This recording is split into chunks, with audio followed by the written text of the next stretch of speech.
சர்வ பூமிக்கு நீர் ஆண்டவர், சர்வ லோகத்துக்கும் நீர் தேவன், சர்வ சிருஷ்டிகளுக்கும் நீர் கர்த்தர். வானத்திலும் பூமியிலும் அதிசயங்கள் அற்புதங்களை செய்கிறவர். தேவனே, உம்முடைய நாமத்தை உயர்த்துகிறோம். மனுக்குலத்தினுடைய பாவங்களையும் சாபங்களையும் சிலுவையில் வெற்றி சிறந்தவர். நீர் மரித்து அடக்கம் பண்ணப்பட்டு 3ஆம் நாளில் உயிரோடு கூட எழுந்து சதா காலமும் ஜீவிக்கிறவர். தேவனே, உம்முடைய நாமத்தை உயர்த்துகிறோம். இந்த ஆராதனையிலே வந்திருக்கிற ஒவ்வொருவர் மேலும் கர்த்தருடைய அளவற்ற ஆசீர்வாதம் உண்டாகட்டும். இயற்கைக்கு அப்பாற்பட்ட ஒரு வல்லமை ஆற்றல் உம்முடைய பிள்ளைகளை நிரப்பட்டும். புது பலன் உண்டாகட்டும், புது கிருபை உண்டாகட்டும். தேவனே, கூடி வந்திருக்கிற ஒவ்வொருவர் மேலும் கர்த்தருடைய தயவு இருக்கட்டும். கர்த்தராகிய இயேசு கிறிஸ்துவின் சிலுவையின் வெற்றியை, உயிர்த்தெழுந்த வல்லமையை கூடி வந்திருக்கிற மக்கள் மேலே பிரகடனப்படுத்துகிறோம். வெற்றி வாழ்வு வாழ அவளுக்கு உதவி செய்யும். இந்த மாதம், இந்த வருடம் அவளுக்கு பரிபூர்ணத்தையும் சம்பூர்ணத்தையும் கொண்டு வரட்டும். வந்திருக்கிற எல்லார் மேலும் கர்த்தருடைய தயவு உண்டாகட்டும். கர்த்தர் தம்முடைய பிள்ளைகளை ஆசீர்வதியும். இயேசு கிறிஸ்துவின் நாமத்தில் தயவாய் வேண்டிக் கொள்ளுகிறோம் நல்ல பிதாவே. ஆமேன், ஆமேன். நாம் உட்காருவோம். அகிலத்தையும் ஆகாயத்தையும் உந்தன் வல்ல பராக்கிரமத்தாலே ஆண்டவர் நீர் சிருஷ்டித்தீரே, உந்தன் நல்ல கரத்தினாலே. அகிலத்தையும் ஆகாயத்தையும் உந்தன் வல்ல பராக்கிரமத்தாலே ஆண்டவர் நீர் சிருஷ்டித்தீரே, உந்தன் நல்ல கரத்தினாலே. ஆகாதது ஒன்றுமில்லை, உம்மால் ஆகாதது ஒன்றுமில்லை.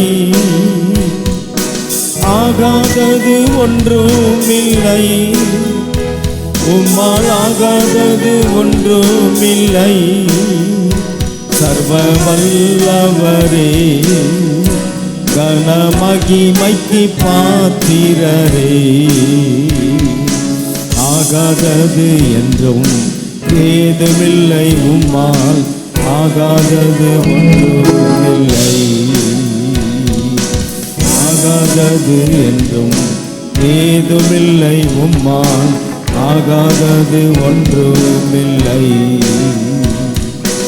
அகிலத்தையும் ஆகாயத்தையும் உந்தன் வல்ல பராக்கிரமத்தாலே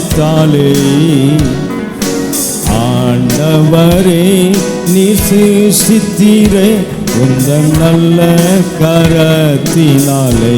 எல்லோரும் ஆகாதது ஒன்றுமில்லை, உம்மால் ஆகாதது ஒன்றுமில்லை. ஆமென்.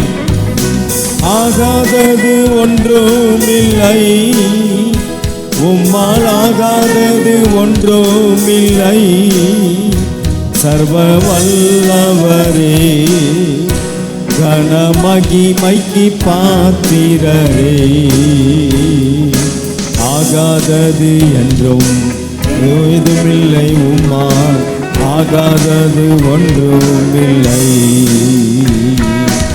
அகிலத்தையும் ஆகாயத்தையும் உந்தன் வல்ல பராக்கிரமத்தாலே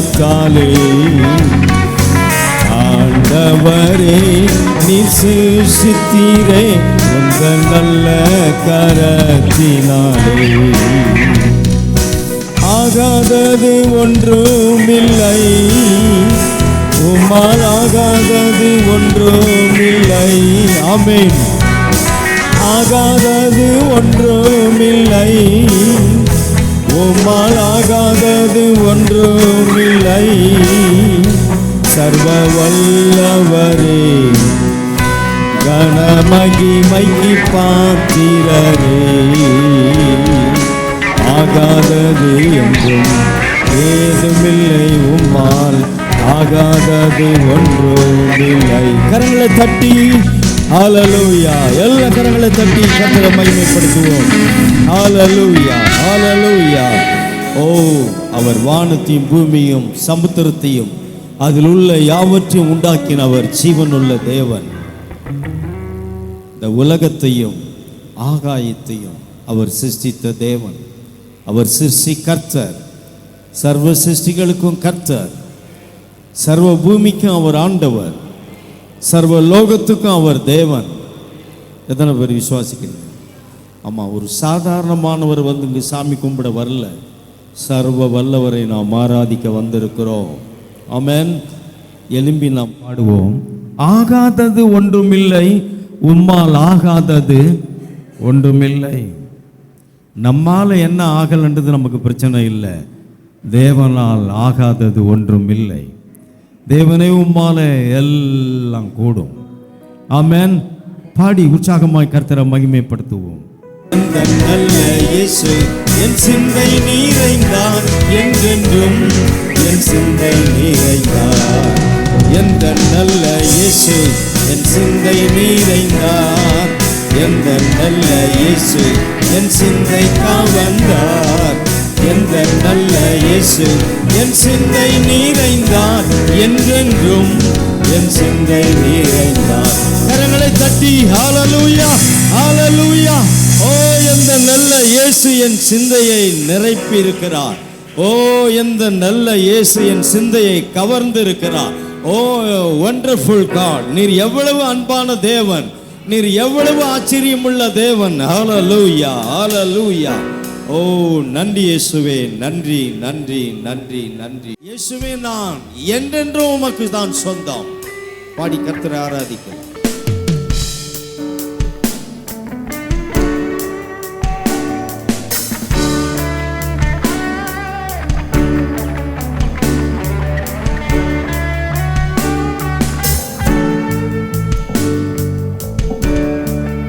என் இயேசுவே, நான் என்றும் உந்தன் சொந்தம்.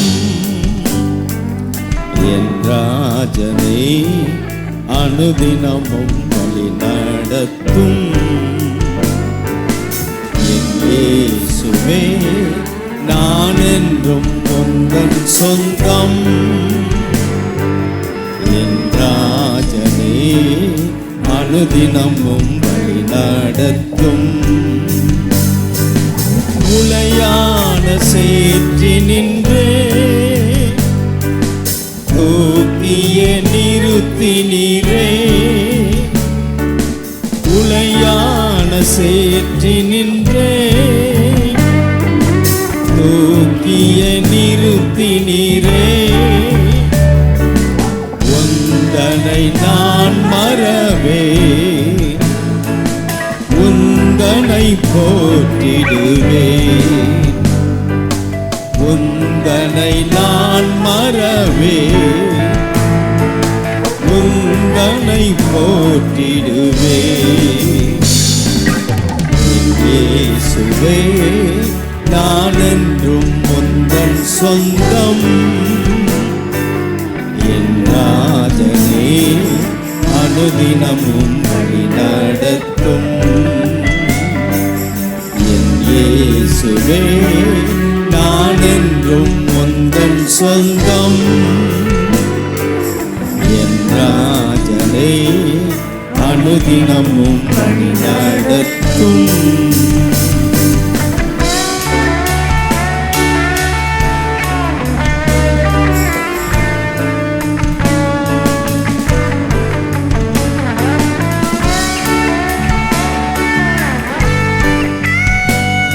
அலை மோதும் கடலதனை,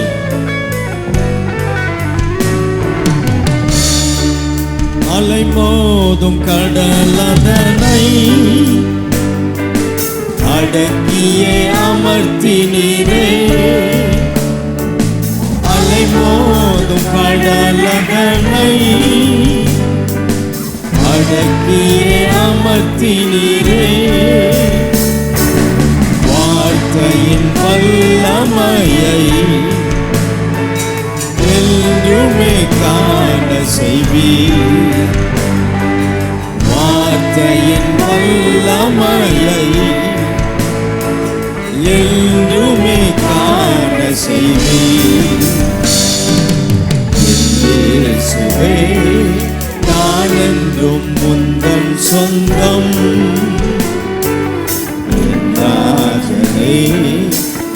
அனுதினமும் வழி நடத்தும். இயேசுவே நான் என்றும் உந்தன் சொந்தம். உள்ளத்தின் ஆழத்திலிருந்து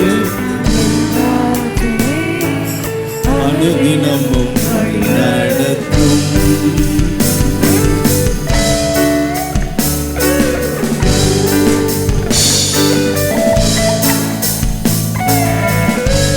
காயினும் அன்பு வைத்தே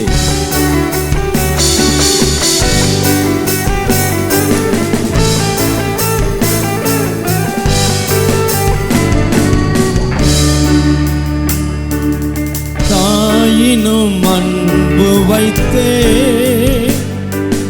தாங்கியே காப்பவரே. தாயினும் அன்பு வைத்தே தாங்கியே காப்பவரே.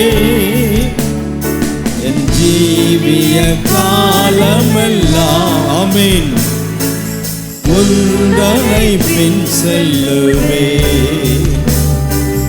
ஜீவிய காலமெல்லாம் உந்தனை பின் செல்லுவே. என் இயேசுவே நான் என்றும் உந்தன் சொந்தம்.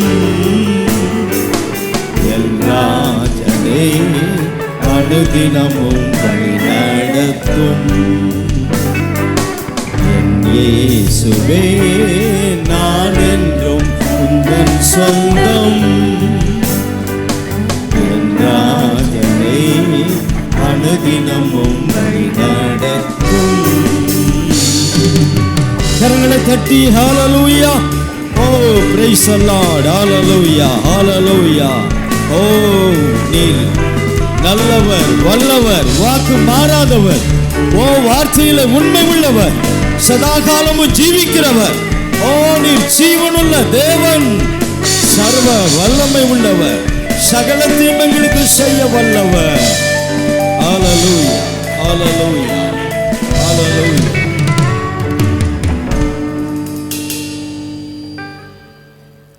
தாயினும் அன்பு வைத்தே எங்களை தாங்கியே காப்பவரே. இந்த உலகத்தில் தாயினுடைய அன்பு தான் பெஸ்ட். தாயினுடைய அன்பு சிறந்தது. இந்த உலகத்தில் தாயினுடைய அன்பு முதன்மையானது. ஆனால் இந்த உலகத்தில் இருக்கிற அத்தனை கோடி தாய்மார்களுடைய அன்பை எல்லாம் ஒன்று சேர்த்தாலும் தேவனுடைய அன்பே பெரியது. ஆமென். ஆகவே தாயை போல நம் மீது அன்பு பாராட்டுகிற நமக்கு ஒரு தேவன் இருக்கிறார். ஆமென். பாடி கர்த்தரை ஆராதிக்கலாம்.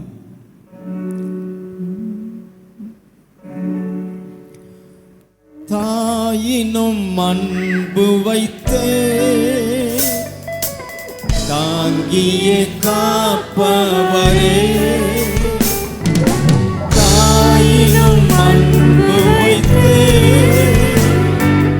தாங்கியே காப்பவரே. ஜீவிய காலமெல்லாம் உந்தனை பின் செல்லுவேன். எல்லாம் ஜீவிய காலமெல்லாம் உந்தனை பின் செல்லுவேன். இயேசுவே நான் என்றும் உந்தன் சொந்தம். என் ராஜனே அனுதினமும் வழி நடத்தும். இயேசுவே நான் என்றும் உந்தன் சொந்தம். என் ராஜனே அனுதினமும் வழி நடத்தும். எல்லா கரங்களை தட்டி ஹalleluya.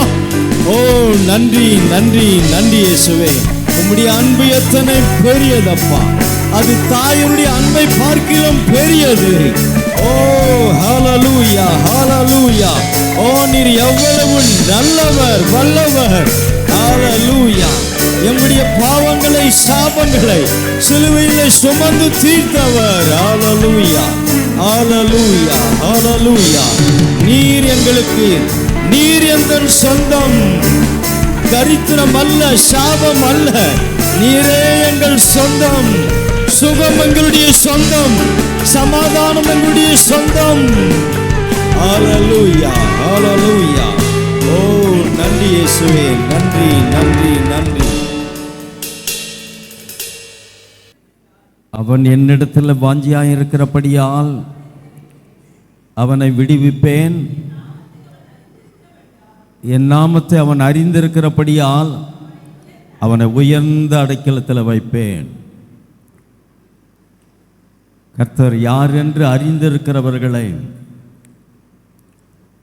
நான் ஆராதிக்கிற தேவன் யார், நான் அன்பு கூறுகிற தேவன் யார், நான் விசுவாசிக்கிற தேவன் யார் என்ற ஒரு அறிவு உங்களுக்கு இருக்குமானால் இந்த பூமியிலே நீங்கள் ஒரு உயர்ந்த அடைக்கலத்தில் இருக்கிறீர்கள்.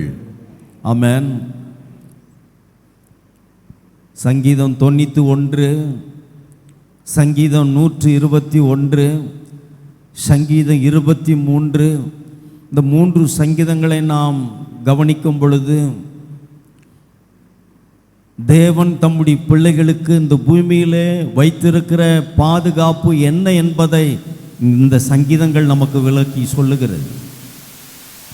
அருமையானவர்களே, கர்த்தருடைய நாமத்தை அறிந்தவன், அவனுக்கு இந்த பூமியிலே கர்த்தர் உயர்ந்த சிறந்த ஒரு பாதுகாப்பை வழங்குகிற தேவனாக இருக்கிறார். ஆமென். நாம் தியானித்து கொண்டிருக்கிறோம், என் நாமத்தை அறிந்திருக்கிறபடியால் உன் வாழ்க்கை எப்படி இருக்கும், இந்த பூமியில் உன் வாழ்க்கை எப்படி இருக்கும், இந்த பூமியிலே கொள்ள நோய்கள் நிரம்பின இந்த பூமியிலே, பொல்லாப்புகள் நிரம்பின இந்த பூமியிலே, வாதைகள் நிரம்பின இந்த பூமியிலே நான் உனக்கு உயர்ந்த பாதுகாப்பை தர முடியும் என்று கர்த்தர் சொல்லுகிறார். ஆமென்.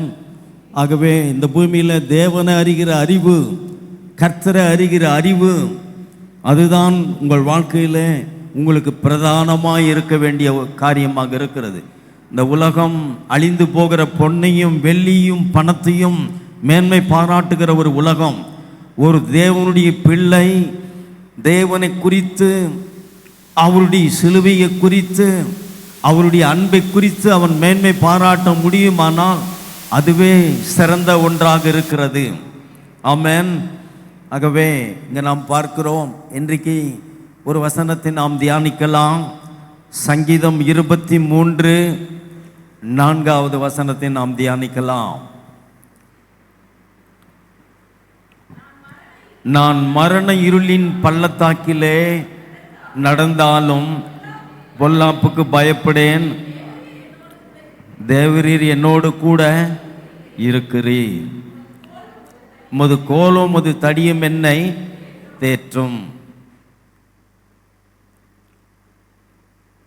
சங்கீதக்காரன் தாவீது கர்த்தரை குறித்த ஒரு அறிவு நிறைந்தவராக இருக்கிறார்.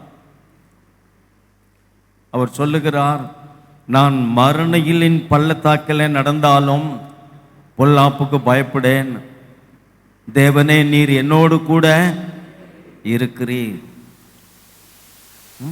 நான் மரண இருளின் பள்ளத்தாக்கிலே நடந்தாலும், நான் உபத்திரவத்தின் பள்ளத்தாக்கிலே நடந்தாலும், நான் நெருக்கத்தின் பள்ளத்தாக்கிலே நடந்தாலும் தேவரீர் என்னோடு கூட இருக்கிறீர். எத்தனை பேர் சொல்ல முடியும்? தேவரீர் என்னோடு கூட இருக்கிறீர், என்னோடு கூட இருக்கிறீர். தாவீது கர்த்தரை அறிந்திருந்தார். அருமையானவர்களை இங்கே நாம் பார்க்கிறோம், இந்த உலகம் வியாதியின் பள்ளத்தாக்கை உடைய ஒரு உலகமாக இருக்கிறது.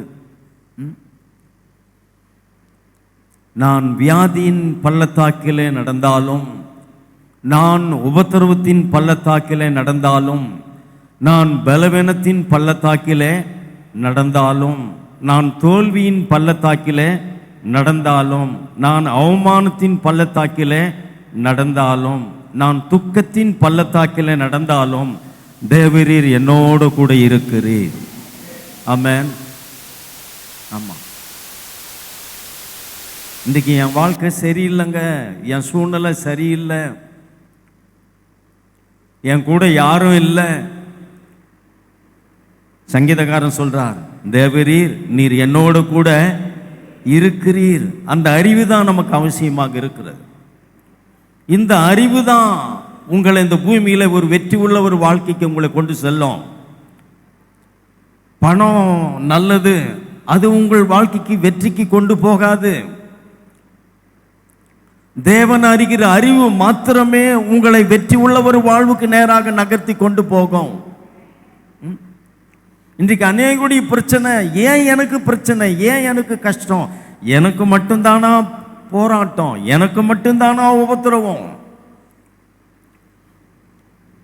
உபத்திரவத்தின் பள்ளத்தாக்கிலே, நெருக்கத்தின் பள்ளத்தாக்கிலே, ஒருவேளை வியாதியின் பள்ளத்தாக்கிலே, பலவீனத்தின் பள்ளத்தாக்கிலே நீங்கள் கடந்து போகும் பொழுது எத்தனை பேர் தாவீதை போல சொல்ல முடியும், தேவரீர் என்னோட கூட இருக்கிறீர்.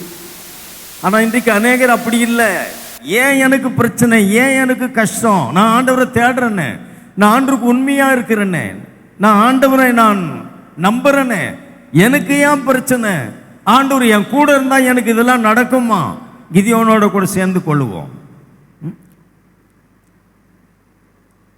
தேவன் எங்களோடு இருந்தால் எங்களுக்கு இவைகளெல்லாம் நேரிடுமா, இவைகளெல்லாம் எங்கள் வாழ்க்கையில் எங்களுக்கு நடக்குமா, தேவன் எங்களோடு இருந்தால் எங்களுக்கு இந்த கஷ்டங்கள் வருமா, இந்த பிரச்சனைகள் வருமா, அநேகருடைய கேள்வி.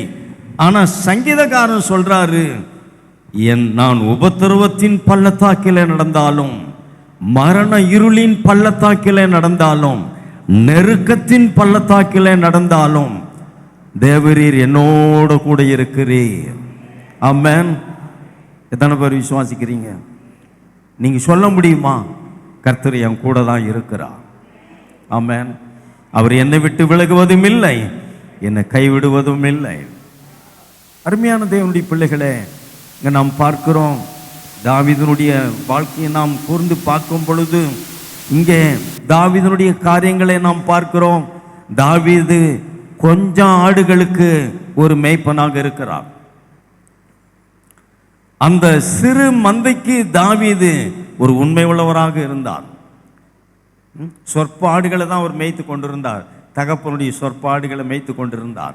ஒரு சிறு மந்தை அவருடைய கரத்தில் இருந்தது. அந்த சிறு மந்தைக்கு அவர் உண்மை உள்ளவராக இருந்தார். இந்த ஆடுகளின் பின்னே நடந்த இந்த தாவீதை தேவன் அபிஷேகம் பண்ணினார். தாம் அபிஷேகம் பண்ணினவனை தேவன் அந்த இடத்திலேயே வைக்க விரும்பவில்லை. எத்தனை பேருக்கு நான் சொல்றது விளங்குது? ஆடுகளை மேய்த்து கொண்டிருந்த தாவீதை கர்த்தர் அபிஷேகம் பண்ணினார். இந்த அபிஷேகம் பண்ணப்பட்ட இந்த தாவீது அந்த ஆடுகளின் பின்னே போய்கொண்டு இருப்பதை தேவன் விரும்பவில்லை. அவன் பாதையை மாற்றுகிறார். அவனை இஸ்ரவேலின் ராஜாவாக தேவன் உயர்த்த விரும்புகிறார். கரங்களை தட்டி கர்த்தரை மகிமைப்படுத்துவோம்.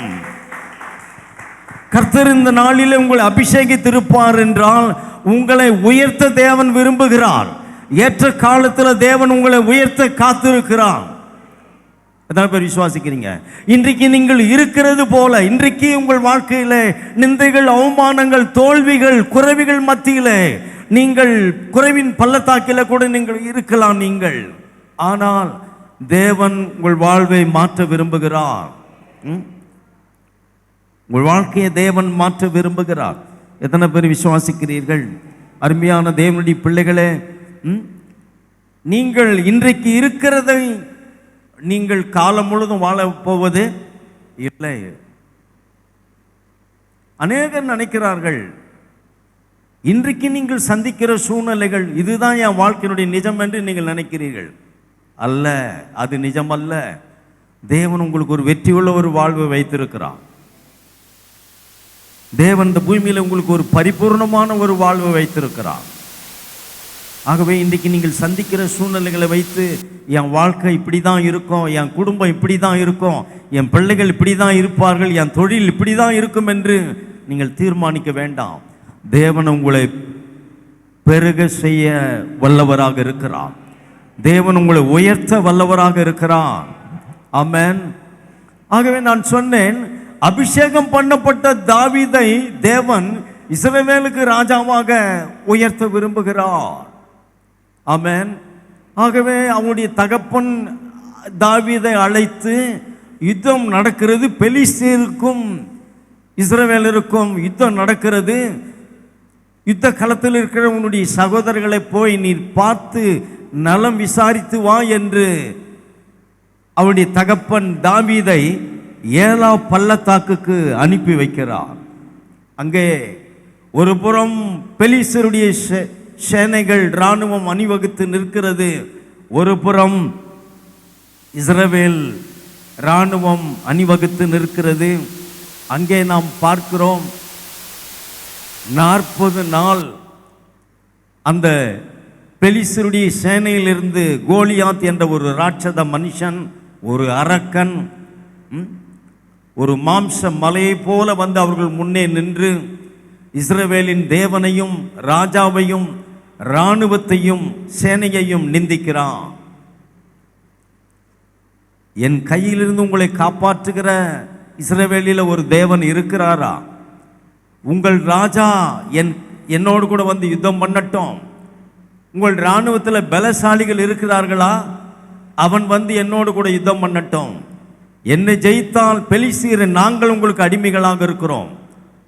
நான் அவனை ஜெயித்தால் நீங்கள் இஸ்ரவேலர் எனக்கு அடிமைகளாய் எங்களுக்கு அடிமைகளாய் இருக்க வேண்டும் என்று 40 நாள் காலையும் மாலையும் வந்து அந்த இஸ்ரவேலின் சேனையை பார்த்து அவன் சவால் விடுகிறான்.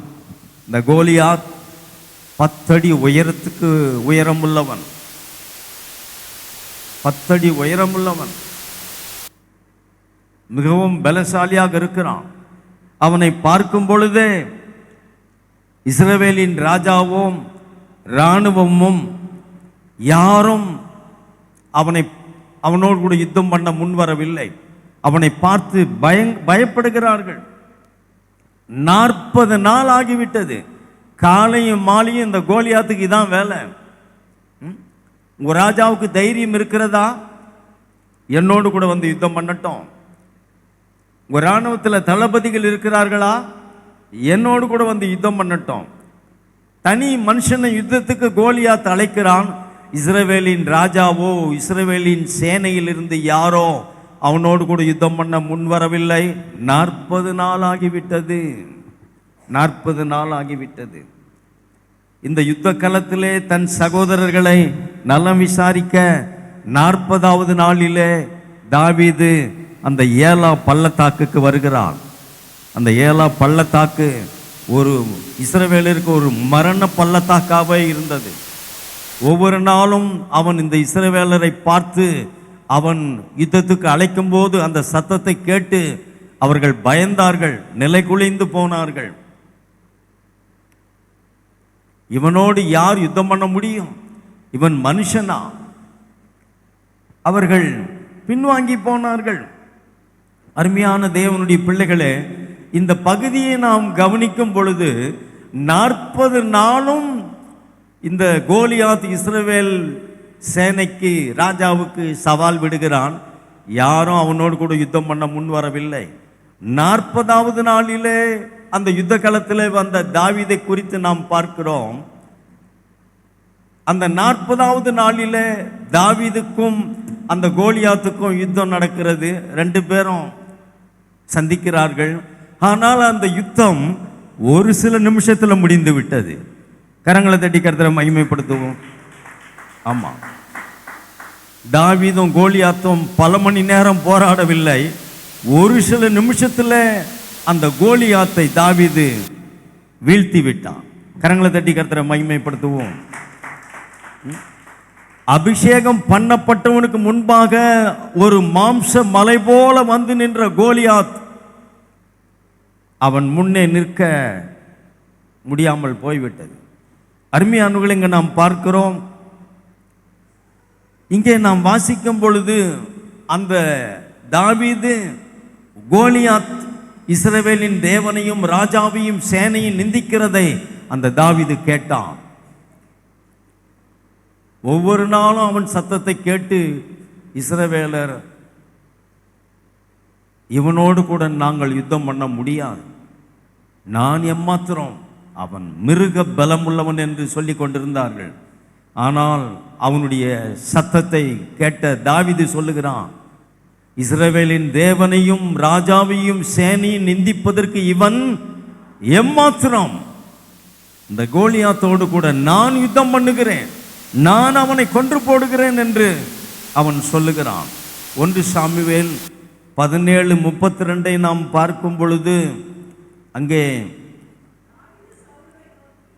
தாவீது சவுலை நோக்கி, இவன் நிமித்தம் ஒருவன் இருதயமும் கலங்க வேண்டாம், உமது அடியானாகிய நான் போய் இந்த பெலிஸ்தனோடு கூட நான் யுத்தம் பண்ணுவேன் என்றான். ஆனா இந்த சவுல் தாவீதை பார்க்கும் பொழுது அற்பமாக பார்க்கிறான். நீ சிறியவன், நீ இளையவன், நீ ஒரு இளைஞன், கோலியாத் ஒரு யுத்த வீரன், உன்னால் அவனோடு கூட யுத்தம் பண்ண முடியாது. தாவீதை அவன் மிகவும் அற்பமாக பார்க்கிறான். ராஜாவாகி என்னால் அவனோடு கூட யுத்தம் பண்ண முடியாமல் போய்விட்டது, இந்த இராணுவ தளபதிகளாலே அவனோடு கூட யுத்தம் பண்ண முடியாமல் போய்விட்டது, இராணுவத்தில் இருக்கிற பலசாலிகள் அவனோடு கூட யுத்தம் பண்ண முடியாமல் போய்விட்டது, நீ கோலியாத்தோடு கூட யுத்தம் பண்ணுவாயா? நீ ஒரு இளைஞன் அல்லவா, நீ ஒரு சிறியவன் அல்லவா என்று தாவீதை பார்த்து சவுல் இஸ்ரவேலின் ராஜா சொல்லுகிறான். அருமையான தேவனுடைய பிள்ளைகளே, இங்க நாம் பார்க்கிறோம், தாவீது கர்த்தரை அறிந்திருந்தான், கர்த்தருடைய நாமத்தை அறிந்திருந்தான். சவுலுக்கு கர்த்தரிடத்தில் விசுவாசம் இல்லை, சவுல் ராஜாவுக்கு தேவன் மேல விசுவாசம் இல்லை. இஸ்ரவேலின் சேனைகளின் கர்த்தர் நம்மோடு கூட இருக்கிறார் என்றும் யுத்தம் கர்த்தருடையது என்றும் சவுல் அறியாதிருந்தான். அருமையானவர்களே, நாம் பார்க்கிறோம், இந்த ராஜாவுக்கு தாவீது ஒரு காரியத்தை எடுத்து பேசுகிறார். 1 சாமுவேல் 17 34 37 வரை பார்க்கும் பொழுது அவன் சில காரியத்தை ராஜாவுக்கு சொல்லுகிறான். நான் ஆடுகளை மேய்த்து கொண்டிருக்கும் பொழுது ஒரு முறை ஒரு சிங்கமும் இன்னொரு முறை கரடியும் வந்து என் நாட்டை பிடித்து கொண்டது. அப்போது நான் அவைகள் மேல் பாய்ந்து அவைகளை அடித்து கொன்று என் நாட்டை நான் மீட்டு கொண்டேன். கவனிக்கிறீங்களா? அவர் சொல்றாரு, என் நாட்டை நான் மீட்டு கொண்டேன், சிங்கத்தின் வாயிலிருந்தும் கரடியின் வாயிலிருந்தும் என் நாட்டை நான் மீட்டு கொண்டேன். 37 வசனத்தில் சொல்றாரு, கவனியுங்கள், சிங்கத்தின் கைக்கும் என்னை சிங்கத்தின் கைக்கும் கரடியின் கைக்கும் தப்பிவித்த கர்த்தர் இந்த பெலிஸ்தனுடைய கைக்கும் தப்பிவிப்பார் என்றான். கரங்களை தட்டி கர்த்தரை மகிமைப்படுத்துவோம். தாவீது கர்த்தரை அறிந்திருந்தான். உங்க வாழ்க்கையில் எத்தனையோ நன்மைகளை கர்த்தர் செய்திருப்பார். ஆனா இன்னைக்கு கர்த்தர் மேல உங்களுக்கு சந்தேகம், இன்னைக்கு நீங்கள் சந்திக்கிற பிரச்சனைகளை பார்த்து பயப்படுறீங்க. முழு தேசமும் முழு இராணுவமும் ராஜாவும் கோலியாத்தை பார்த்து நடுங்கினார்கள், பின்வாங்கி போனார்கள். ஆனா தாவீது சொல்லுகிறான், சிங்கத்தின் கைக்கும் கரடின் கைக்கும் தப்பிவித்த கர்த்தர் இந்த கோலியாத்தின் கைக்கும் என்னை தப்பிவிப்பார். எத்தனை பேர் விசுவாசிக்கிறீர்கள்? நீங்கள் தேவனை அறிந்திருக்கிறீர்களா? அவருடைய நாமத்தை அறிந்திருக்கிறீர்களா? சொல்றான், இந்த கோலியாத்தின் கைக்கும் கர்த்தர் என்னை தப்புவிப்பா. இல்ல நான் செத்த, அவ்வளவுதான், நான் பிழைக்க மாட்டேன். எத்தனை பேர் இன்றைக்கு வாழ்க்கையில விசுவாச மக்கள் இப்படி அஞ்சானிகளை போல அவிசுவாசிகளை போல பேசுகிற ஆட்கள் எத்தனை பேர்? உலகம் சொல்லலாம், இது ஒரு பெரிய வியாதி, இது ஒரு மோசமான வியாதி, இது உயிரை கொள்ளுகிற வியாதின்னு சொல்லலாம். நீங்கள் கர்த்தருடைய நாமத்தை அறிந்திருந்தால் நீங்கள் வாழ முடியும். கரங்களை தட்டி கர்த்தரை மகிமைப்படுத்துவோம். தப்புவிப்பான். நான் சொன்னேன், சங்கீதம் 91, 121, 23 நீங்க வாசிக்கும் பொழுது தேவன் இந்த பூமியில உங்களை பாதுகாக்கிற ஒரு தேவனாக இருக்கிறார் என்று நான் சொன்னேன். ஆமென். சிங்கத்தின் கைக்கும் கரடியின் கைக்கும் தப்புவித்த கர்த்தர் இந்த கோலியாத்தின் கைக்கு என்னை தப்புவிப்பார் என்று தாவீது கர்த்தரை குறித்து சவுலிடத்தில் பேசுகிறார், ராஜா இடத்துல பேசுகிறார். இதை கேட்ட ராஜாவுக்கு விசுவாசம் வந்துதா? சரி, கர்த்தர் நம்மோடு கூட இருக்கிறான், நான் போய் அந்த கோலியாத்தோடு கூட யுத்தம் பண்ணுவேன் என்று ராஜா முன்வரவில்லை. இதை கேட்ட பிறகு கூட அவன் செய்கிறான். சிறியவனான நீ சிறியவன், நீ இளையவன், நீ இளைஞன் என்று சொன்னானே, அவனை தான் கோலியாத்துக்கு நேராக அனுப்புகிறான். போ, கர்த்தர் உன் கூட இருக்கிறார்னு சொல்லி. கர்த்தர் ஏன் கூட இருக்கிறார் என்று சவுல் சொல்லவில்லை. இந்த சேனையோடு கூட கர்த்தர் இருக்கிறார் என்று சொல்லவில்லை. அருமையான தேவனுடைய பிள்ளைகளே, இங்கே நாம் பார்க்கிறோம், சவுல் இந்த கோலியாத்துக்கு நேராக தாவீதை அனுப்புகிறார். அருமையானவர்களே, இங்கே நாம் பார்க்கிறோம், கோலியாத் எப்படி நிற்கிறான்? தலைக்கு தலை சீரா, மார்க்கவசம், உச்சந்தலிருந்து உள்ளங்கால் வரை அவன் இராணுவ உடை தரித்து இருக்கிறான், பாதுகாப்பாக இருக்கிறான். அவனுக்கு முன்பாக கேடகத்தை பிடிக்கிறவன் ஒருவன் இருக்கிறான். அவன் ஈட்டியை வைத்திருக்கிறான், வில்லை வைத்திருக்கிறான், பட்டயத்தை வைத்திருக்கிறான். கோலியாத் பட்டயத்தோடும் ஈட்டியோடும் கேடகத்தோடும் வருகிறான். ஆனால் தாவீது எப்படி போறார்? அவரை சந்திக்கிறார். தாவீதோ சேனைகளின் கர்த்தருடைய நாமத்தினால தான் அவன் போகிறான். அந்த நாமம் எனக்கு போதும். எத்தனை பேர் விசுவாசிக்கிறீங்க? கர்த்தருடைய வார்த்தை எனக்கு போதும் சொல்ல முடியுமா? பிசாசுகிட்ட அதை தான் சொன்னார். தேவனுடைய வாயிலிருந்து புறப்படுகிற ஒவ்வொரு வார்த்தையினாலும் மனுஷன் பிழைப்பான். தாவீது எந்த ஆயுதத்தையும் கொண்டு போகவில்லை. அவன் வந்தது போலவே அவன் போகிறான். அவனுக்கு தெரியும், நான் கர்த்தருடைய நாமத்தினால நான் வருகிறேன் என்று அவன் போகிறான்.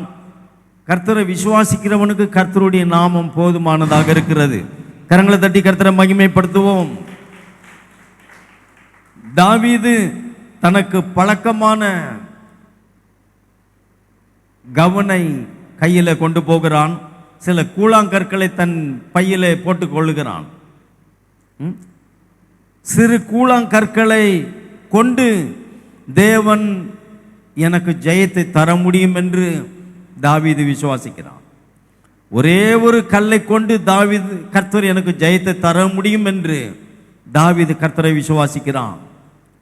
தான் அறிந்த கர்த்தர், அவருடைய நாமத்தை அறிந்திருந்த தாவீது, நான் சொன்னேன், கோலியாத் இராணுவ உடையோடு ஆயுதங்களோடு தாவீதை எதிர்கொள்ளுகிறான். இந்த தாவீதோ கர்த்தருடைய நிந்தித்த இஸ்ரவேலின் இராணுவங்களின் தேவனாகிய கர்த்தருடைய நாமத்தினாலே நான் வருகிறேன் என்று சொல்லுகிறான். கர்த்தருடைய நாமம் எனக்கு போதும். என் கையில் என்ன இருக்கு, என் பாக்கெட்டில் என்ன இருக்குலாம் இல்லை. நான் கர்த்தருடைய நாமத்தை அறிந்திருக்கிறேன், அவருடைய நாமத்தை நான் விசுவாசிக்கிறேன். கரங்களை தட்டி கர்த்தரை மகிமைப்படுத்துவோம். ஆடு மேய்ப்பவர்கள் இந்த கவுன் வைத்திருப்பார்கள். ஆகவே இங்கே நாம் பார்க்கிறோம், தாவீது விசுவாசிக்கிறார்.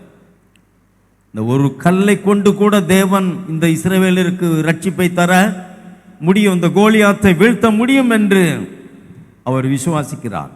அருமையானவர்களே, தாவீது கோலியாத்தை கொன்று போடுகிறார். தாவீதுனுடைய வெற்றியின் ரகசியம் என்ன? தாவீதுனுடைய வெற்றியின் ரகசியம் என்ன? அந்த கோலியாத்தை விட தாவீது பலசாலியா? இல்லை. அவன் ஒரு மாம்சம் மலை போல இருக்கிறான். அவனை பார்க்கும் பொழுது, அவனுடைய தோற்றத்தை பார்க்கும் பொழுதே இஸ்ரவேலர் மிரண்டு போனார்கள். அவன் சத்தத்தை கேட்கும் பொழுதே இஸ்ரவேலர் பின்வாங்கி போனார்கள். ஆனால் ஒரு ஒரு இளைஞன், ஆடுகளை மேய்த்து கொண்டிருந்த ஒரு மனுஷன் யுத்த களத்தில் வந்து கர்த்தருடைய நாமத்தினாலே நான் அவன் போகிறேன் என்று சொல்லுகிறான். உங்கள் வெற்றியின் ரகசியம் உங்களுக்கு தெரியுமா? இந்த உலகம் எது இருந்தால் வாழ்க்கையில் நான் வெற்றி பெற முடியும் என்று நினைக்கிறது. உங்கள் பலன் அல்ல, உங்கள் பணம் அல்ல, நீங்கள் அறிந்திருக்கிற கர்த்தருடைய நாமம். ஆமென். அதுதான் தாவீதுனுடைய வெற்றியின் ரகசியம். அவன் சொல்றான், நான் கர்த்தருடைய நாமத்தினால வருகிறேன். அவர் என்னை சிங்கத்தின் கைக்கும் கரடியின் கைக்கும் தப்புவித்த கர்த்தர் இந்த கோலியாத்தின் கைக்கும் என்னை தப்புவிப்பா. எத்தனை பேர் சொல்ல முடியும்? கர்த்தரை நீங்கள் அறிந்திருக்கிறீர்களா? தாவீது சொல்றான், நான் மரண இருளின் பள்ளத்தாக்கிலே நடந்தாலும் தேவரீர் என்னோடு கூட இருக்கிறீர். கர்த்தர் என்னோடு கூட இருக்கிறார் என்ற ஒரு மனுஷனை கொண்டுதான் தேவன் இஸ்ரவேலுக்கு ஜெயத்தை தர முடிந்தது. கரங்களை தட்டி கர்த்தரை மகிமைப்படுத்துவோம். சொல்றாரு, உமது கோலம் உமது தடியும் என்னை தேற்றும் அப்படின்னாரு. இந்த தாவீது போகும்போது கையில ஒரு தடியை கொண்டு போறாரு.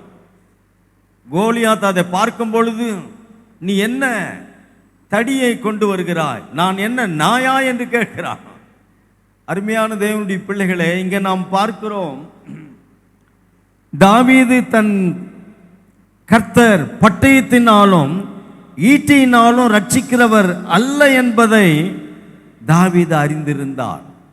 அருமையானவர்களே, இங்கே நாம் பார்க்கிறோம் 17ஆம் அதிகாரத்தில் நாம் பார்க்கும் பொழுது அங்கே 47ஆம் வசனம், கர்த்தர் பட்டயத்தினாலும் ஈட்டியினாலும் ரட்சிக்கிறவர் அல்ல, இந்த ஜனக்கூட்டம் எல்லாம் அறிந்து கொள்ளும், யுத்தம் கர்த்தருடையது, அவர் உங்களை எங்கள் கையில் ஒப்பு கொடுப்பார் என்றான்.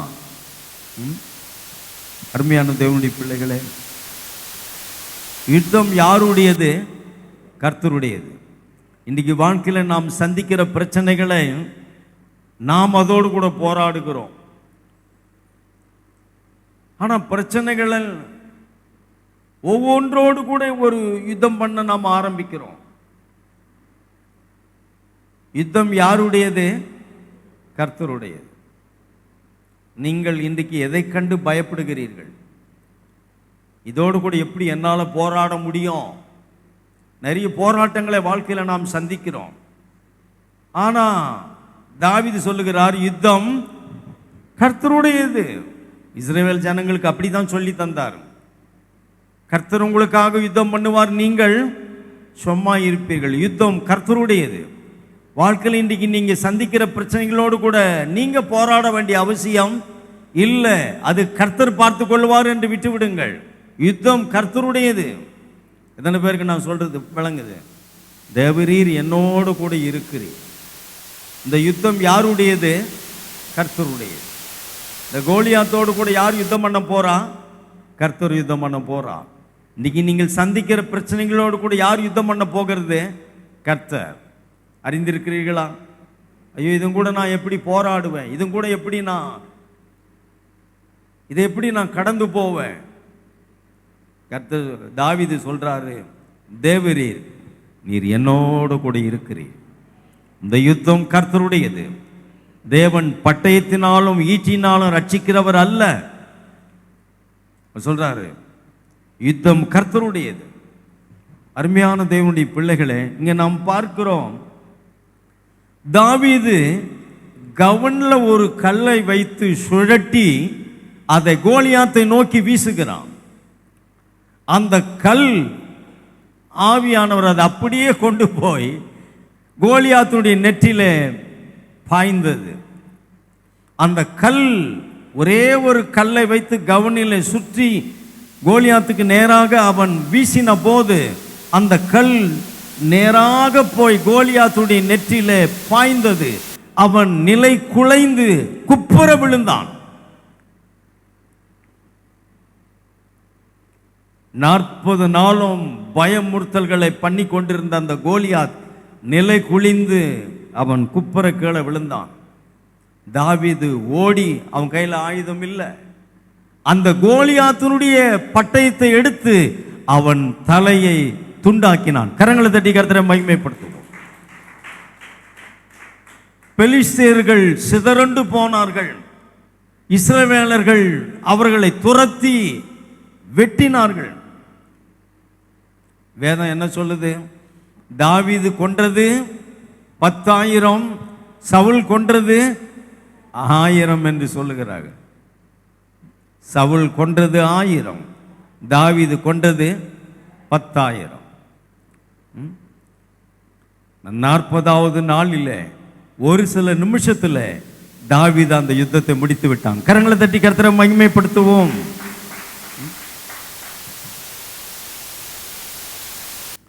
அருமையான தேவனுடைய பிள்ளைகளை இங்கே நாம் பார்க்கிறோம். தாவீதினிடத்தில் ஒரு ஆயுதமும் இல்லை. அவன் ஓடி கோலியாத்தின் பட்டயத்தை எடுத்து அவன் தலையை வெட்டினான். அருமையானவர்களை இங்கே நாம் பார்க்கிறோம். இந்த 40வது நாளிலே யுத்தம் முடிவுக்கு வந்தது. ஏன் இந்த யுத்தம், இந்த வெற்றி 40 நாள் வரை நீண்டு போனது? இஸ்ரவேலருக்கு வெற்றி ஏன் 40 நாள் தாமதமானது? என்ன பிரச்சனை? சேனைகளின் கர்த்தர் நம்மோடு கூட இருக்கிறார் என்று ராஜாவோ இஸ்ரவேலின் சேனையோ யாருக்கும் அந்த அறிவு கிடையாது. அப்போ இந்த யுத்தம் எப்படி முடிவுக்கு வந்தது? கர்த்தர் என்னோடு கூட இருக்கிறார் என்ற ஒரு மனுஷனால தான் அந்த இஸ்ரவேலருக்கு ஜெயத்தை தேவன் தந்தார். அந்த யுத்தத்துக்கு முடிவு வந்தது. கரங்களை தட்டி கர்த்தரை மகிமைப்படுத்துவோம். இன்றைக்கு நமக்கு பிரச்சனை என்ன? நான் சொன்னேன், இந்த கோலியாத் 10 அடி உயரம் உள்ளவனாயிருந்தான், மிகவும் கலம் உள்ளவனாயிருந்தான். அவன் சத்தத்தை கேட்க இஸ்ரவேலர் நடுங்கினார்கள். ஒரு மாம்ச மலை போல இருந்தான். அவன் மிகவும் பலமுள்ளவனாயிருந்தான். அதான் பிரச்சனையா? இந்த கோலியாத் 40 நாள் இஸ்ரவேலர் அந்த சத்தத்தை கேட்டு பயந்தார்களே. பிரச்சனை என்ன? கோலியாத் ஒரு ராட்சதன், ஒரு பெரிய அரக்கன். அதுதான் பிரச்சனையா? பிரச்சனை என்ன கவனிக்கிறீங்களா? தேவன் என்னோடு கூட, இந்த மரண இருளின் பள்ளத்தாக்கிலே தேவன் என்னோடு கூட இருக்கிறார். நீங்கள் எப்படிப்பட்ட பள்ளத்தாக்கை கடந்து போகிறீர்களோ தெரியாது. ஒன்றை மட்டும் நீங்கள் அறிந்து கொள்ள வேண்டும், தேவன் என்னோடு கூட இருக்கிறார். தேவன் என் பட்சத்தில் இருக்கிறார். தேவன் என் சார்பில் இருக்கிறார். இந்த அறிவு தான் அவனுக்கு வெற்றி. அவனை கொண்டுதான் தேவன் அந்த இஸ்ரவேலருக்கு ஜெயத்தை கொடுக்கிறார். பிரச்சனை கையில் காசு இல்லை, அது இல்லை, இது இல்லை, பிரச்சனை இல்லை. தேவன் உங்களோடு கூட இருக்கிறாரா? அதுதான் பிரச்சனை. நீ நிறைய பேருக்கு அதுதான் இல்லை. கர்த்தர்கிட்டயே சொல்லுவாங்க, எனக்கு யாரும் இல்லை ஆண்டவரே அப்படின்னு. கர்த்தர் சொல்லுவார், நான் இருக்கிறேன்னு உன் கூட அறியவில்லை. அந்த கிதியோனிடத்தில் அதுதானே கர்த்தர் சொன்னார், பராக்கிரமசாலியே, கர்த்தர் உன்னோடு கூட இருக்கிறார். கர்த்தர் நம்மோடு கூட இருக்கிறார் என்பதற்கு அடையாளம் அற்புதங்கள் மாத்திரம் அல்ல. அவன் சொல்றான், எங்களுக்கு ஒரு அற்புதமும் இல்லையே, கர்த்தர் எங்களோடு கூட இருந்தார். நியாயாதிபதிகள் புஸ்தகத்தில் வாசிக்கிறோம் 6ஆம் அதிகாரத்தில், கர்த்தர் எங்களோடு கூட இருந்தால் எங்களுக்கு இவைகள் எல்லாம் நேரிடுமா? இவ்வளவு பிரச்சனைகள் எங்கள் வாழ்க்கையில் வருமா? இவ்வளவு கஷ்டங்கள் வருமா? எங்களுக்கு ஒரு அற்புதமும் இல்லையே. அற்புதம் ஏன் இல்லை? கர்த்தர் நம்மோடு கூட இருக்கிறார் என்ற ஒரு அறிவு இல்லாததுதான் உங்களுக்கு இருக்கிற பிரச்சனை. மற்ற பிரச்சனையெல்லாம் ஒரு பிரச்சனையே இல்லை. கரங்களை தட்டி கர்த்தரை மகிமைப்படுத்துவோம். தேவன் உங்களோடு கூட இருக்கிறாரா? அந்த அறிவு தான் நமக்கு வேணும். கர்த்தர் என் கூட இருக்கிறார். நான் மரண இருளின் பள்ளத்தாக்கில் நடந்தாலும் தேவன் என்னோடு கூட இருக்கிறீர். நீர் என் கூட இருக்கிறீர். இன்னைக்கு பிரச்சனைகள் அது அல்ல. இது பெரிய பிரச்சனை. ஆனால் வேதம் என்ன சொல்லுது? 1 யோவான் 4 அதிகாரத்தில் வாசிக்கிறோம், உலகத்தில் இருப்பவனை காட்டிலும் உங்களில் இருக்கிறவர் பெரியவர். பெரிய பிரச்சனை இல்லை, பெரியவர் உங்களோடு கூட இருக்கிறார். ஆமென். பெரிய தேவன் உங்களோடு கூட இருக்கிறார். இன்னைக்கு நம்முடைய வெற்றி தாமதமாகிறது, நம்முடைய ஜெயம் தாமதமாகிறது, நம்முடைய ஆசீர்வாதங்கள் நம்மை விட்டு தூரமா இருக்கிறது. பிரச்சனை என்ன? பிரச்சனை நீங்கள் பார்க்கிறதெல்லாம் உங்களுக்கு அது பிரச்சனை இல்லை. தேவன் உங்களோடு கூட இருக்கிறாரா? அதுதான் பிரச்சனை. தேவன் உங்களோடு கூட இல்லாமல் இருக்கிறது தான் பிரச்சனை. சங்கீதக்காரன் சொல்றாரு, நான் மரண இருளின் பள்ளத்தாக்கில் நடந்தாலும் பொல்லாப்புக்கு பயப்படேன், தேவரீர் என்னோடு கூட இருக்கிறீர். தேவன் என்னோடு கூட இருக்கிறீர். இந்த அறிவு நமக்கு இல்லைன்னா நம்மால வெற்றியை எளிதில் சுதந்திரிக்க முடியாது. வெற்றி வாழ்வு உங்கள் வாழ்க்கையை விட்டு விலகி போகும்.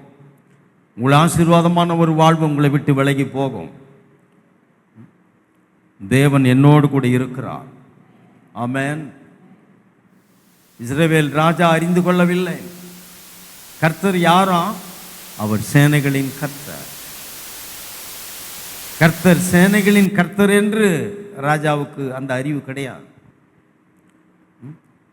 சேனைகளின் கர்த்தர் நம்மோடு கூட இருக்கிறார் என்று சவுலுக்கு தெரியல. ஆனா தாவீது வந்து சொல்லுகிறார், அவர் என்னோடு கூட இருக்கிறார். ஆமா, அவர் என்னை தப்புவிப்பார், அவர் எனக்கு ஜெயத்தை தருவார். அப்ப இன்னைக்கு நீங்க எப்படி ஜெயம் எடுக்க முடியும்? கர்த்தர் என் கூட இருக்கிறார். ஆமென். அதுதான் உங்களுக்கு ஜெயத்தை தர முடியும். தேவன் என் சார்பில் இருக்கிறார், என் பட்சத்தில் இருக்கிறார் என்ற அறிவு உங்களுக்கு அவசியமாக இருக்கிறது. அவர் தப்புவிக்கிறவர். சிங்கத்தின் கைக்கும் கரடியின் கைக்கும் தப்புவித்தவர், இந்த கோலியாத்தின் கைக்கும் என்னை தப்புவிப்பார். அவர் நேற்றும் இன்றும் என்றும் மாறாதவராக இருக்கிறார்.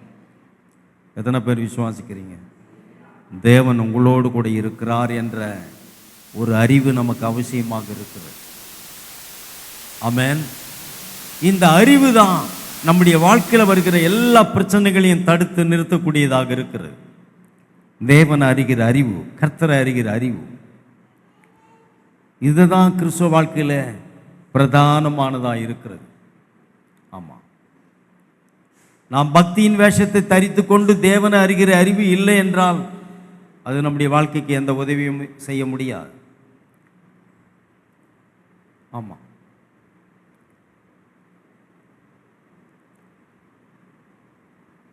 வாசிக்கலாம்.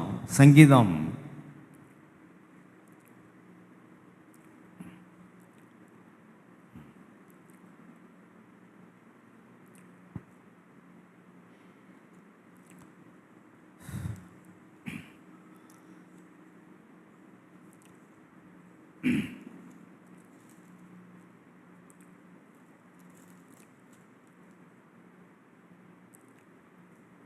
121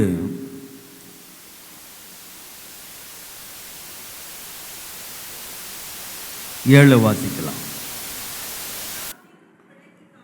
கர்த்தர் உன்னை எல்லா தீங்குக்கும் விலக்கி காப்பார், அவர் உன் ஆத்துமாவை காப்பார்.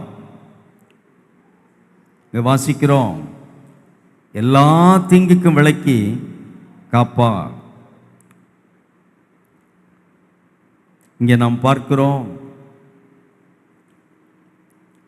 அந்த முந்தின வசனம் சொல்லுகிறது, எனக்கு ஒத்தாசை வரும் பர்வதங்களுக்கு நேராக என் கண்களை ஏறெடுக்கிறேன். உதவி வரும் பர்வதம், அதுக்கு நேராக என் கண்களை ஏறெடுக்கிறேன். வானத்தையும் பூமியும் உண்டாக்கின கர்த்தரிடத்திலிருந்து எனக்கு உதவி வரும்ன்றார். இந்த 2ஆம் வசனம் தான் ரொம்ப கவனிக்க வேண்டிய விஷயம். வானத்தையும் பூமியும் உண்டாக்கின கர்த்தரிடத்திலிருந்து எனக்கு உதவி வரும். எங்கிருந்து எனக்கு உதவி வருதோ இல்லையோ, கர்த்தரிடத்திலிருந்து எனக்கு உதவி வரும். சில நேரங்களில் நாம் எதிர்பார்க்க இடத்திலிருந்து உதவி வராது. ஆனால் இங்கே சங்கீதக்காரன் சொல்கிறாரு, வானத்தையும் பூமியும் உண்டாக்கின கர்த்தரிடத்திலிருந்து எனக்கு உதவி வரும்ன்றார். அது சொல்லிட்டு தான் சொல்கிறாரு, கர்த்தர் எல்லா தீங்குக்கும் விலக்கி என்னை காப்பார். நீங்கள் நல்லா கவனிக்கணும். சிங்கத்தின் கைக்கு என்னை காப்பாற்றினார், கரடியின் கைக்கு என்னை காப்பாற்றினார், இந்த கோலியாத்தின் கைக்கு என்னை காப்பாற்றுவார். எல்லா தீங்குக்கும் தேவன் உங்களை காப்பாற்றுவார். ஒன்றுக்கும் தேவன் உங்களை விட்டு கொடுக்க போவது இல்லை. புரிந்து கொள்ளுங்கள், ஒன்றுக்கும் தேவன் உங்களை விட்டு கொடுக்க போவதில்லை. ஆமாம், அதில் பழிச்சிட்டேன் இதில் பழைப்பேனா? அவர் சொல்றார், எல்லா தீங்குக்கும் விலக்கி காப்பா. ஆமென். ஆமாம், எல்லா தீங்குக்கும் விலக்கி காப்பா. அவர் யாரா? வானத்தையும் பூமியும் உண்டாக்கின கர்த்தர். கரங்களை தட்டி கர்த்தரை மகிமைப்படுத்துவோம். வானத்தையும் பூமியை உண்டாக்கின கர்த்தரிடத்திலிருந்து உங்களுக்கு ஒரு உதவி வரும், ஒரு பாதுகாப்பு உங்களுக்கு இருக்கிறது. சொல்றாரு, எல்லா தீங்குக்கும் விலக்கி என்னை காப்பாரு அப்படின்றார். சொல்லும்போது சொல்றாரு, என் நாமத்தை அறிந்திருக்கிறபடினாலே அவனை உயர்ந்த அடைக்கலத்தில் வைப்பேன் சொல்றார். பகலிலும் இரவிலும் உன்னை ஒன்றும் சேதப்படுத்துவது இல்லை, உன்னை ஒன்றும் சேதப்படுத்துவதில்லை. பகலில் எவ்வளோ பிரச்சனைகள் இருக்கு, இரவில் எவ்வளோ பிரச்சனைகள் இருக்கு. பகலிலே வெயிலாகிலும் இரவிலே நிலவாகிலும் உங்களை சேதப்படுத்துவதில்லை.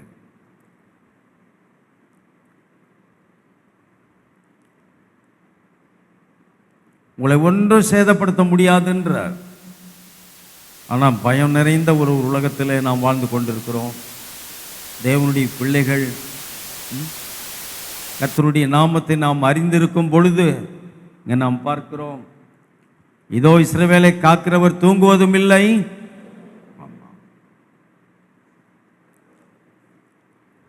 ஆனால் சிறைச்சாலையில் பேதுரு தூங்குறாரு. பொழுது விடிந்தா அவரை கொல்ல வேண்டும் என்பது யூதருடைய திட்டமாக இருந்தது. ஆனால் வேதம் சொல்லுது, இஸ்ரவேலை காக்கிறவர் உறங்குவதும் இல்லை. ஆமாம், சிலர்லாம் பாருங்க, சில விஷயத்தை சொல்ல நான் கேட்டிருக்கிறேன், இதை நினச்சா தூக்கமே வரமாட்டேங்குதுங்கன்றாங்க.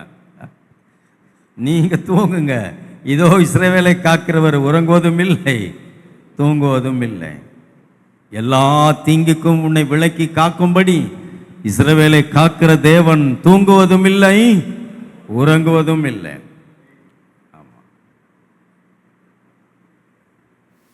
எனக்கு தூக்கம் வர மாட்டேங்க, இல்லை இல்லை, நீங்க தூங்கலாம். உங்களை காக்கிற தேவன் உறங்குவதும் இல்லை தூங்குவதும் இல்லை. உங்களை ஒன்றும் சேதப்படுத்த தேவன் விடுவதில்லை. கவனிக்கிறீங்களா? உங்களை ஒன்றும் சேதப்படுத்துவதற்கு தேவன் விட்டு கொடுக்கிறதில்லை. பகலிலே இரவிலே உங்களை ஒன்றும் சேதப்படுத்த முடியாது என்றார். எந்த தீங்குக்கும் தேவன் விட்டு கொடுக்க போவது இல்லை. விசுவாசிக்கிறீர்களா? கர்த்தர் உன்னை காக்கிறவர். இதெல்லாம் தேவனை அறிகிற அறிவு நமக்கு அவசியம். கர்த்தர் என்னை காக்கிறவர், அவர் என் வலது பக்கத்தில் எனக்கு நிழலாய் இருக்கிறார்.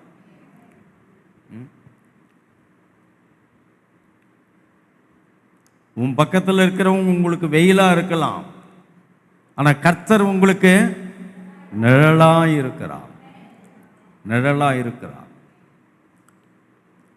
அருமையானவர்களே, இந்த காலவெளியில் உங்களை ஆராய்ந்து பாருங்கள். தேவன் அறிகிற அறிவு, அவன் என் நாமத்தை அறிந்திருக்கிறபடியால் அவன் உயர்ந்த அடைக்கலத்தில் வைப்பேன். பகலில் இரவில் அவனை ஒன்றும் சேதப்படுத்துவதில்லை. எல்லா தீங்குக்கும் அவனை நான் விலக்கி காப்பேன். இதோ இஸ்ரவேலை காக்கிற தேவன், நான் உறங்குவதும் இல்லை தூங்குவதும் இல்லை. ஆமென். கரங்களை தட்டி கர்த்தரை மகிமைப்படுத்துவோம். விசுவாசிக்கிறீங்களா? என் நாமத்தை அறிந்திருக்கிறபடினாலே உயர்ந்த அடைக்கலத்தில் நான் வைப்பேன். இங்கே நாம் பார்க்கிறோம், கர்த்தர் நம்மோடு கூட இருக்கிறார். நீங்கள் சந்திக்கிற பிரச்சனைகளை விட உங்கள் தேவன் பெரியவராயிருந்து உங்களை காக்க வல்லவராக இருக்கிறார். என் நாமத்தை அறிந்திருக்கிறவனை உயர்ந்த அடைக்கலத்தில் வைப்பேன். தேவனுடைய உயர்ந்த அடைக்கலத்தை, உயர்ந்த பாதுகாப்பை, சிறந்த பாதுகாப்பை நீங்கள் அனுபவிக்க வேண்டுமானால் தேவன் அறிகிற அறிவு, கர்த்தர் அறிகிற அறிவு, என் நாமத்தை அவன் அறிந்திருக்கிறபடியால் அவனை உயர்ந்த அடைக்கலத்தில் வைப்பேன். இன்றைக்கு உங்கள் மனதில் நீங்கள் வைத்து கொண்டு போக வேண்டிய காரியம், தேவன் என்னோடு கூட இருக்கிறார். நான் உபத்திரவத்தின் பள்ளத்தாக்கிலே போனாலும், நான் துக்கத்தின் பள்ளத்தாக்கிலே கடந்து போனாலும், நான் நெருக்கத்தின் பள்ளத்தாக்கிலே கடந்து போனாலும் தேவரீர் என்னோடு கூட இருக்கிறீர். அதுதான் அந்த அறிவு. அப்படி ஒரு நம்பிக்கை உங்களுக்கு இருக்குமானால் கர்த்தர் இந்த பூமியிலே உங்களை உயர்ந்த அடைக்கலத்தில் வைக்கிறவராக இருக்கிறார். எத்தனை பேர் விசுவாசிக்கிறீங்க? தேவன் ஒன்றுக்கும் உங்களை விட்டு கொடுப்பதில்லை. புரிந்து கொள்ளுங்கள்.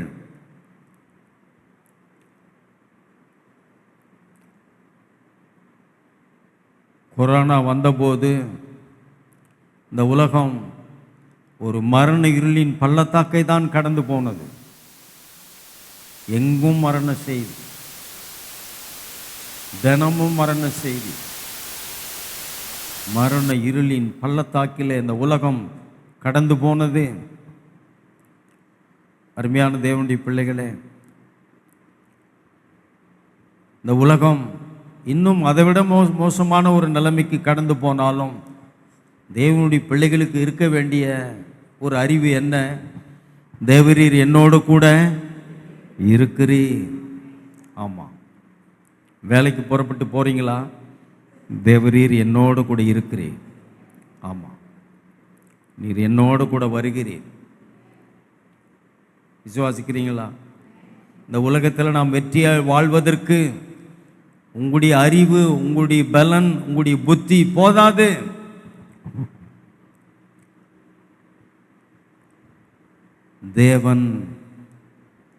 தேவனுடைய உதவி உங்களுக்கு தேவை. வானத்தையும் பூமியை உண்டாக்கின கர்த்தரிடத்திலிருந்து உங்களுக்கு உதவி வேணும். ஆமென். நாம் ஜெபிக்கலாம். பிதாவே, நாங்கள் உம்மை துதிக்கிறோம், ஸ்தோத்திரிக்கிறோம். தர்மியான காலவெளியில் உம்முடைய நாமத்தை உயர்த்துகிறோம். உம்முடைய நாமத்தை நாங்கள் பிரஸ்தாபப்படுத்துகிறோம். இந்த காலவெளியில் உம்முடைய சமூகத்தில் வந்திருக்கிற ஒவ்வொருவரையும் கர்த்தர் ஆசீர்வதியும். இந்த காலவெளியில் அவர்கள் எப்படிப்பட்ட பள்ளத்தாக்கை அவர்கள் கடந்து போனாலும் தேவரீர் அவர்களோடு கூட இருக்கிறீர். இந்த விசுவாசத்தை, இந்த நம்பிக்கையை அவர்கள் எடுத்து செல்லட்டும். இந்த அறிவை அவர்கள் எடுத்து செல்லட்டும். உம்முடைய நாமத்தை அறிந்திருக்கிறபடினாலே உயர்ந்த அடைக்கலத்தில் வைப்பேன் என்று சொன்னீங்கப்பா. இந்த காலவெளியில் ஒருவேளை அவர்கள் பலவீனத்தோடு வந்திருப்பார்களானால் கர்த்தருடைய சுகமளிக்கும் வல்லமை அவருடைய சிரசின் மேல் இறங்கட்டும். தெய்வீக சுகம் அவர்களுக்கு சொந்தமாகட்டும். ஒரு பரிபூர்ண விடுதலை அவர்களுக்கு உண்டாகட்டும். மனுஷனால கூடாதவைகள் தேவனால கூடும் என்று சொன்னீரே. மெய்யாகவே எங்களுடைய நோய்களை, பலவீனங்களை, பாடுகளை, துக்கங்களை, தரித்திரங்களை நீர் சிலுவையில வெற்றி சிறந்தீரே. சிலுவையின் வெற்றியை உம்முடைய பிள்ளைகளை எடுத்துக்கொள்ளட்டும். சுகவாழ்வு அவளுக்கு உண்டாகட்டும். புது பலன் அவளுக்கு உண்டாகட்டும். இந்த காலவெளியில் வெற்றி வாழ்வு அவளுக்கு சொந்தமாகட்டும். அவள் வீடுகளுக்கு கடந்து போகும் பொழுது அற்புதங்கள் அவளுடைய வாசற்படியில காத்து கொண்டு இருக்கட்டும். அதிசயங்கள் அவளுடைய வாசற்படியில காத்து கொண்டு இருக்கட்டும். ஒரு புது பலன் அவளுக்கு உண்டாகட்டும். தேவன் தம்முடைய ஜனங்களை ஆசீர்வதித்ததற்காக நன்றி. இயேசு கிறிஸ்துவின் நாமத்தில் தயவாய் வேண்டிக் கொள்கிறோம் நல்ல பிதாவே. ஆமென், ஆமென்.